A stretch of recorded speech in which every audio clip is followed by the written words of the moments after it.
আজকাল ফেসবুক আর ইনস্টাগ্রামে রিল দেখে সবাই বিজনেসম্যান হতে চায়। আমি অনেক রিল আর ভিডিওতে দেখছি যে রাস্তার ধারে একটা দোকান খুলে নিল আর ভিডিও বানিয়ে এমন ডায়লগ আর মিউজিক সেট করে দিল যে সেটাকে দেখে মনে হবে যে কত কিছুই বা করছে।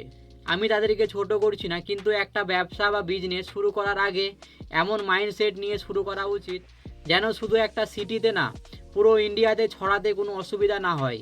তোমাদের একটা গল্প বলে শোনাই, যেটা একটা রিয়েল কাহিনী। রাহুল নামের একটা ছেলে ছিল, তার বিজনেস করা প্রচুর শখ ছিল।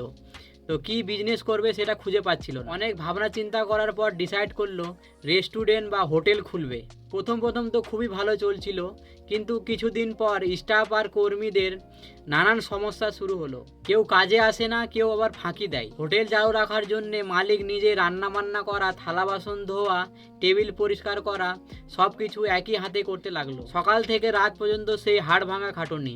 শেষে একদিন ভুল বুঝতে পারলো। সে নিজেকেই প্রশ্ন করলো, আমি কি সত্যি একজন বিজনেসম্যান, নাকি নিজের দোকানে সবচেয়ে কম বেতনের একজন কর্মচারী? একজন ব্যবসায়িকের কাজ শুধু বিজনেসটাকে চালানো নয়, তার কাজ হচ্ছে ব্যবসাতে নতুন সার্ভিস আর সিস্টেম তৈরি করা। আপনি যদি দোকান বা ব্যবসায় না যান, আর আপনার না যাওয়ার জন্য যদি দোকান বা ব্যবসা বন্ধ থাকে, তবে সেটা বিজনেস নয়, ওটা সেলফ এমপ্লয়মেন্ট বা চাকরি।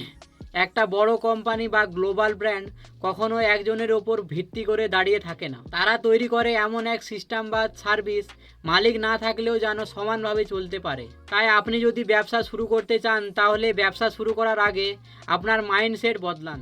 একজন শ্রমিকের মতো নয়, একজন আর্কিটেক্টের মতন বিজনেসের সিস্টেম ডিজাইন করা শুরু করুন। কথাটা কি আপনার চিন্তাধারা বদলে দিল? কমেন্ট করে মতামত জানাবেন আর ভিডিওটি শেয়ার করুন সেই সব বন্ধুদের সাথে যারা নতুন কিছু শুরু করতে চায়।